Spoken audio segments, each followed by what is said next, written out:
Pembelajaran tentang firman Tuhan bersama Bapak Sukamto dengan tema mengakui Yesus melalui keputusan. Sahabat mentari yang dikasihi Tuhan, berjumpa lagi dengan acara kita untuk belajar bersama tentang firman Tuhan. 2 minggu yang lalu kita berbicara tentang Tuhan Yesus Kristus, dan hari ini kita akan belajar tentang mengakui Yesus melalui keputusan. Dan mari kita melihat hal itu dari apa yang kita akan pelajari. Buka dahulu Kolose pasal pertama ayat 18, dan mari kita berdoa. Bapa di surga, Bapa yang kami sembah dalam nama Tuhan Yesus, terpujilah namamu, Engkau Allah yang Maha Kuasa, yang kasih setiamu tidak terbatas dan selaku dengan rahmatmu tiap hari baru. Berikanlah kepada kami hikmat untuk belajar firman-Mu, dan urapi kami semua dengan Roh Kudus-Mu untuk kami membagi firman Tuhan tentang mengakui Yesus melalui keputusan. Terima kasih Bapa, kuduskanlah hati kami, dalam Yesus kami berdoa. Amin. Sahabat mentari yang dikasihi Tuhan, kita coba buka Kolose pasal yang pertama ayat ke-18. Kalau sudah ketemu, mari kita baca. Dialah kepala tubuh, yaitu gereja. Dialah yang sulung yang pertama bangkit dari antara orang mati, sehingga dialah yang lebih utama dalam segala sesuatu.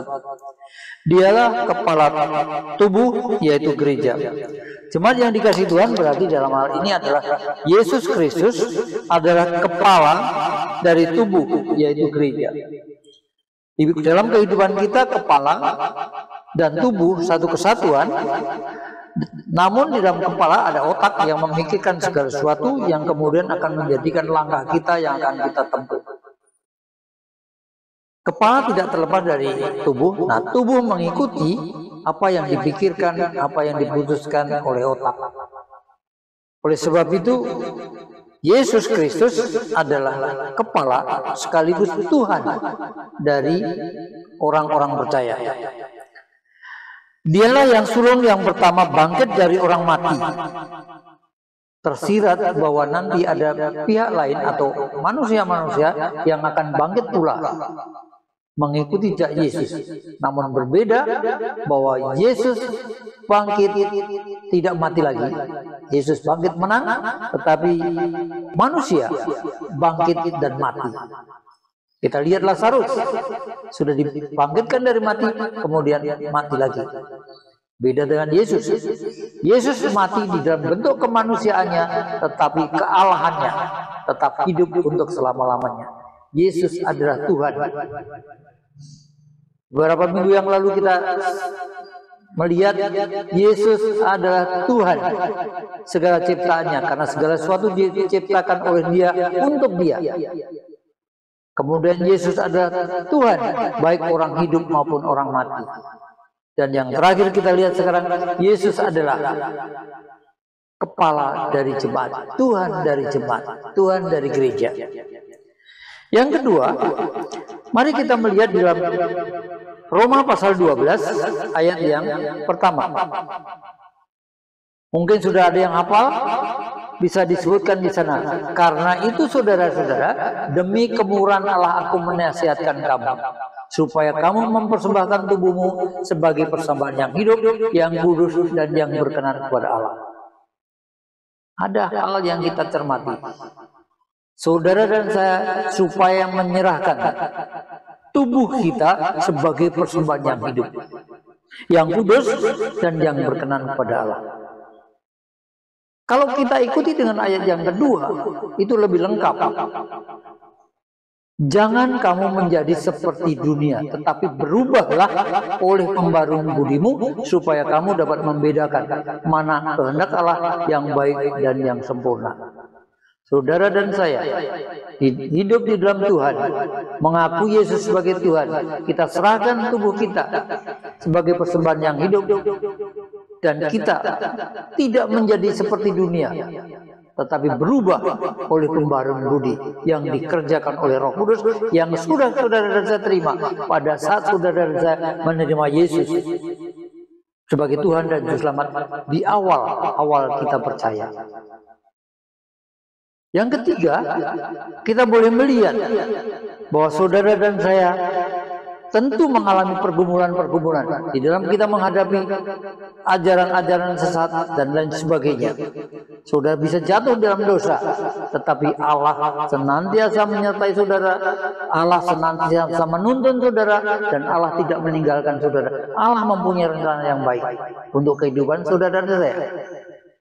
Yeremia pasal 29, mari kita lihat kitab Yeremia pasal 29 ayat yang ke-11 berkata, sebab aku mengetahui rancangan-rancangan yang kupikirkan mengenai kamu.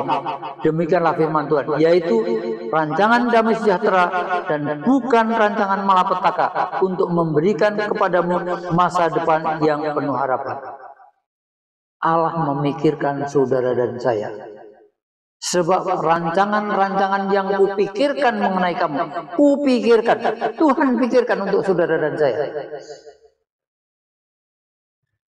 Tuhan memikirkan untuk saudara dan saya, yaitu rancangan damai sejahtera dan bukan malapetaka. Allah memberikan kepada saudara dan saya rancangan kehidupan yang baik untuk saudara dan saya. Rancangan bukan rancangan malapetaka, tetapi rancangan damai sejahtera. Untuk apa? Untuk memberikan kepada saudara dan saya masa depan yang penuh harapan, optimistis di dalam kehidupan kita. Tuhan yang adalah juru selamat kita memikirkan kehidupan kita untuk masa depan kita.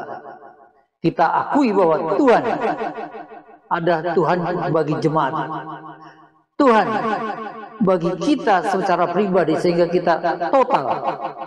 Yesus menyerahkan dirinya untuk menebus dosa saudara dan saya. Kita di baliknya itu wajib hidup untuk Allah dengan mempersembahkan tubuh kita menjadi persembahan yang hidup, yang kudus dan yang berkenan kepada Allah, dengan perubahan budi supaya kita dapat membedakan mana yang baik, yang berkenan kepada Allah. Pada intinya saudara dan saya mengakui Tuhan dan kita memberikan hidup untuk Allah dengan menyenangkan hatinya, dengan hidup berkenan kepadanya. Yang ketiga, Allah mempunyai rencana di dalam diri saudara dan saya, rencana damai sejahtera dan rencana bukan malapetaka. Dia memberikan kehidupan masa depan yang penuh dengan harapan. Tuhan memberkati saudara dan saya. Mari kita berdoa. Bapa di surga, terima kasih untuk firman-Mu. Biarlah kiranya boleh kami mengakui Engkau sebagai Tuhan dalam kehidupan kami, di dalam segala bidang kehidupan. Tidak bagian-bagian, tetapi seluruhnya Tuhan. Engkau kuasai hidup kami dan mengutamakan Engkau dalam kehidupan kami. Biarlah kiranya baik pribadi, dalam keluarga dan persekutuan, kami menempatkan Engkau yang utama dalam kehidupan kami. Terima kasih Bapa, biarlah kami dimampukan untuk melakukan firman-Mu. Di dalam nama Tuhan Yesus kami berdoa. Amin.